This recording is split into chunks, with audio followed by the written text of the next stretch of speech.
Welcome, bienvenido. This is, and I'm laughing, and you'll find out in a second. This is vlog 62 of Metamorphosis Rocks. My name is Roxanne, and the reason why I'm laughing is because this is the third time I have to start this video. Because every time I start, even though I have the phone on vibrator, I can hear it and it drives me crazy, so I go and answer it. And the people that have called so far all knew that I was going to be recording right now. So yes, they're annoying. So, excuse me. But this time, I don't care if I die on here. I am going to go through with it. Today, we're going to talk about health. Now, the first thing I'm going to say is I am sorry. I have been a little spotty lately. The last video I recorded was a week ago, and it was about health also. There has been a lot going on, and I will eventually get to it. But right now, what I want you to understand is that the topic that I'm going to talk about today is very important to me and to many people. And if in any help, if it helps you, even if you're not a caregiver, I hope it does. The second thing I'm going to tell you is that I'm not a health, or for that matter, mental health expert. So everything I'm telling you is based on my experience and my experience only. And if I do remember something that somebody has told me or that somebody's done that I know of, I will bring it up. But I'm not an expert. I do know what works for me and what doesn't work for me, and I am going to share those with you today. Now, there are two statistics that I want to bring up in this video. The first statistic that I'm going to bring up in this video, I believe, is from the NIH. I'm not sure. There is an organization that has to do with mental health experts, and I don't know the name of it, but I do know that if I Google it, I will know. So I'll probably leave you the link below if I find it quick enough. And that particular organization released a study where it says that since 2012, and I believe the study was either 2015 or 2016, 7% of the American population had experienced at least one episode of depression. That study also indicated that there is 350 million people worldwide that have experienced depression. The second statistic that I'm going to tell you comes from the Alzheimer's Association, and it states that there are 5 million Americans living with Alzheimer's right now. Now, you might not think that they're related, but there's several reasons why they're related, and that's the reason why I'm making this video today. Now, first of all, you'll know because I've said it like a million times, I'm working on a project, on a passion project, on a baby, from my point of view. My baby is all about resources for caregivers for Alzheimer's patients because I know what they've been through and I know what they're going through, and it's just they need more help than we're able to give them. Specifically, I would like to get to a point where we can give them grants because some of these people are going bankrupt trying to help their family members. And I know a lot about that particular topic, and that's why I want to help. Now, the other reason why I'm bringing it up is there's two more reasons why I'm bringing it up. Number one, there has been association between depression and Alzheimer's, or dementia for that matter. There have been several studies that have indicated that there is a link. What and how big it is, I haven't seen anybody tell me definitely that there is a big link, but I can tell you from my personal experience that my loved one experienced at least 30 years of in and out depressions. And because she didn't believe in depressions, she never went to a doctor, never got medicated, never got therapy. She never did anything about those. She just lived through them as best as she could. Now, that also meant that at some point in her life, she used several excuses, including her stomach issues, to stay at home and not go out unless it was for a medical visit. And her husband, being the enabler that he was, decided to grant her wishes, and unfortunately that has a very severe impact on Alzheimer's, and I'll explain that in a minute. The reason why I bring her example is because I believe both numbers, the 7% and the 5 million, are severely Incorrect. It's impossible that I know 5 million people that have Alzheimer's. But I know that every single person I know has at least one person in their family with Alzheimer's. And if it's true that it's 5 million, then I know everybody that knows everybody that has Alzheimer's, and that's impossible. So I know that number's off. And I'm going to tell you why I think it's off in a minute. The other number I think is off is the depression one, because I just gave you an example of a person that never got treated for depression. So, and I know for a fact that what this person had was depression. So, what do we do? And why do we care? And why is this relevant to the project that I'm working on? Well, one of the reasons why I've been spotty here lately is because I've been battling my personal depression. Now, I know that some people are going to get really upset because I'm bringing this up, because, of course, they think this, I can just grin and bear it and blah, blah, blah. Um, for those of you that say that, I don't give a shit what you think, okay? And I really couldn't care less if you think you're going to be embarrassed. And if you're embarrassed by my admission, then you can just skip on out of here, because I really couldn't care less. And this time, I'm not saying something and hoping that everybody's okay with it. I am dead serious when I say I don't give a crap about what you think of me, because I'm admitting that I'm going through a depression. Because the last time I looked, you weren't here to support me when I had any of the other ones.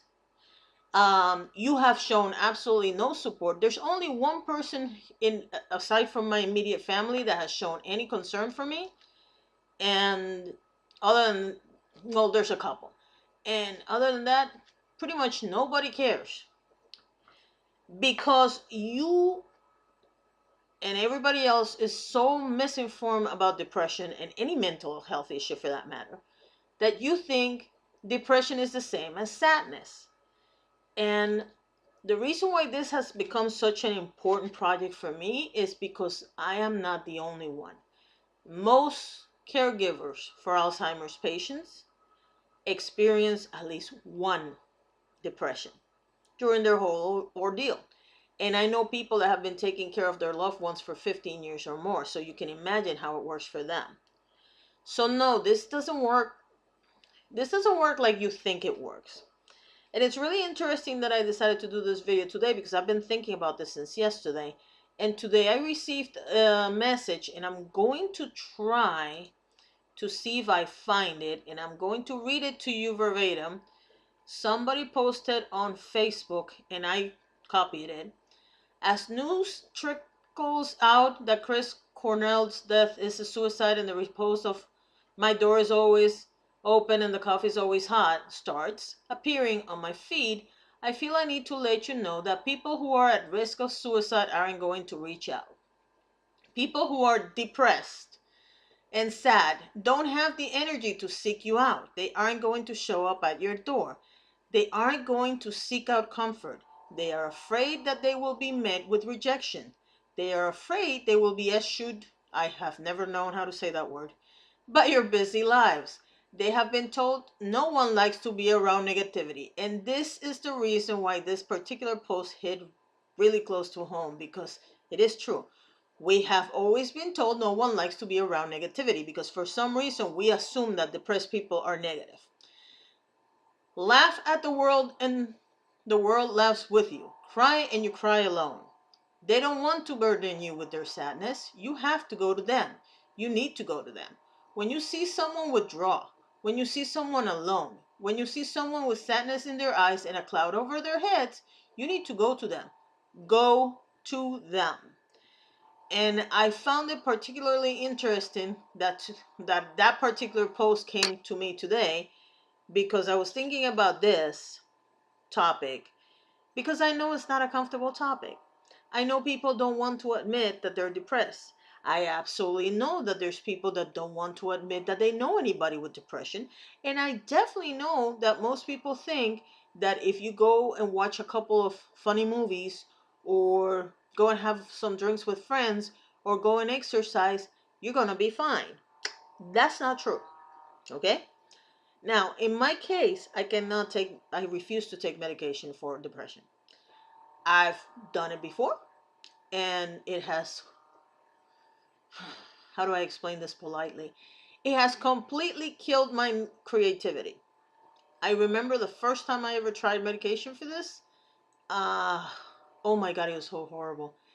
I was dead to the world. The world could collapse in front of me and I would be looking like, whatever. I hated that because I am a very passionate writer. And when I'm writing, I need all my senses about me. And that thing just absolutely killed everything. I had different levels of success with other medications. I've been on medication 3 times. And the last one, interestingly enough, I was put on that medication before my father passed away. And so the last 5 months of my dad's life, I was on medication and up to about a month after he passed away. And sure enough, about a month after he passed away, I was, I can't tell you if I was sleeping or if I was sitting on my bed or I was in my bedroom and I had an entire conversation with my father. And that was the day I realized that that medication was causing me to have hallucinations. I had had other hallucinations, I just didn't know it. So imagine my surprise when I go online, put the name of the medication on, and see all these people complaining about hallucinations. I'm like, oh my God. I almost ruined my entire career in my life. Well, actually, I ruined part of my career. And this is not me, it's the medication. So needless to say, I stopped taking that medication and I decided I will never take medication. I don't care if I am in the brink, and I have never been in the brink. I've never been, as much as I understand the mentality that gets people to a point where they decide to hang themselves or do something to themselves, I've never felt the need to do that. So I've never gotten to that point. But in depressions, if I understand it correctly, there's 3 types. There's the mild one, there's the moderate, and then there's the severe. I have never passed moderate. Now, I've had it for longer than I need to have it. That's annoying. But I've never gone past moderate, which means I have never felt to an extreme. And that is always helpful for me because so long as I'll stay there, there are ways around it. And what I mean by that is I deal with it with nutrition, with exercise, and with vitamins. That is how I deal with it all the time. Now, I'm not telling you that if you feel that you're getting depressed, don't take medication. That every person needs to do what works for them. I personally don't believe in medications for depression, especially when the medications for depression, the first side effect that may have is suicidal thoughts. No, thank you. But that doesn't mean you shouldn't take medication. In your case, it might help you. And if it helps you, all the more power to you. In my case, they don't work. They don't work the way I want them to work. And because I'm skeptical of medications to begin with, I'd rather just not do it. What I will tell you is this: depression is associated with Alzheimer's. I already have a 25% chance of getting Alzheimer's. I definitely don't want to add to that by having depression. So I'm doing everything I can to keep me depression free for the rest of my life. Now, the other reason why I'm bringing that up is because, like I mentioned, the person that my loved one that has Alzheimer's was depressed. And so we need to keep an eye on these people that are caregivers for people with dementia and Alzheimer's, because usually, I would say 50, at least 60% of the cases, the people that are taking care of Alzheimer's patients or dementia patients are family members. Now, obviously, I'm saying 60 to 80% because I'm not counting spouses or boyfriends, girlfriends, that kind of thing, partners of any kind. I am talking about blood related relatives. And the reason why I bring that up is because people that take care of people with Alzheimer's and dementia tend to get really depressed. And one of the reasons is obviously that they think it's going to happen to them. And as we see our family members completely become somebody we don't know, it gets worse. Now, there's ways that you can deal with it so it makes you feel better and so that you can get better and you can get whatever you need to deal with it. But we need to have these people's backs. And that's again why I read you that statement. If you cannot or you do not want to help somebody with that's taking care of a loved one with Alzheimer's, stop telling them whatever you need, just give me a call. Because if you're not going to be present for that person, you're doing yourself and them a disservice by saying that you're there for them. I would rather have a person tell me I don't want anything to do with your situation than to have somebody tell me that they're here for me and then have absolutely no support from them whatsoever. I'm going to give you a perfect example. I am fundraising for the Walk to End Alzheimer's, and I'm also fundraising for the passion project that I'm talking about. And one of the ways that I'm fundraising, because I'm not just expecting people to give me money, I would love for people to give me money. But one of the ways that I'm trying to get money is by um, selling the stuff that I own. And I don't mean like necessities. I mean like I'm finding whatever I can find in the house that we have absolutely no use for. And some things, I'm not gonna lie, some things I have use for it. I just don't want to use them anymore. And it's really funny because I'm calling it the journey from hoarder to minimalist. I'm somewhere in the middle, and I'm probably gonna start a series on that later on, probably in August. I'm gonna post some videos about it, but and I'm filming them right now. I'm just filming little tidbits here and there, but it's really funny because I call myself a hoarder because if you look at my house right now, that's what it looks like. I don't have dirty stuff all over the place. I can see the floor, but I tend to collect things, I guess is the easiest way to explain it. And especially when I'm depressed, I go shopping like a mad woman, and that's not a good thing. And now I'm paying the consequences of it. But the thing about it is that I'm using some of the funds from the stuff that we're selling to obviously pay my bills and take care of ourselves. And then the rest of it I'm using to donate to the two things that I told you about.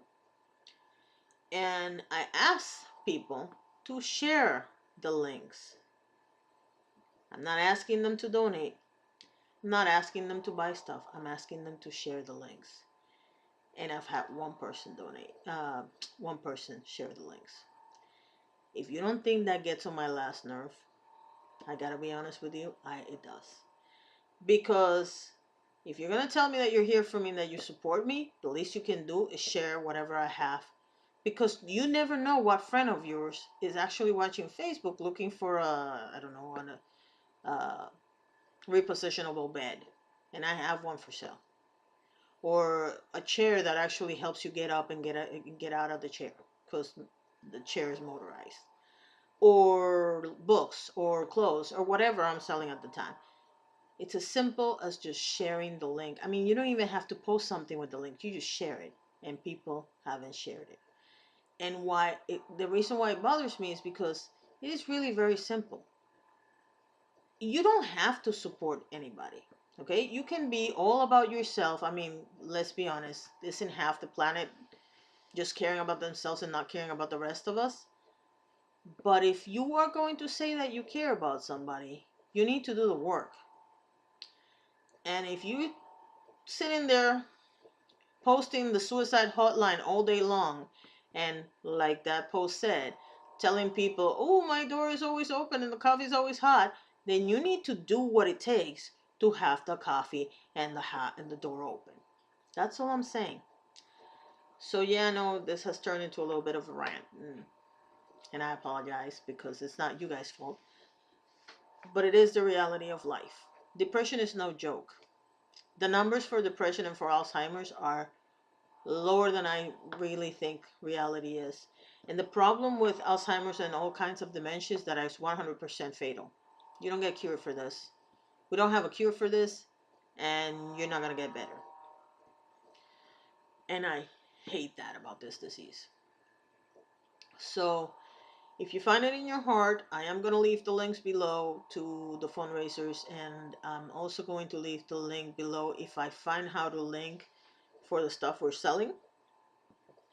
Only for those people in the Orlando area. I am going to start selling stuff on eBay, and if I figure out how to post the links, I am going to post the links below as well. But Number one thing I want you to understand is if you are going to say you support people with depression, go ahead and support them because we really do need it. Thank you so much for watching and have a fabulous day.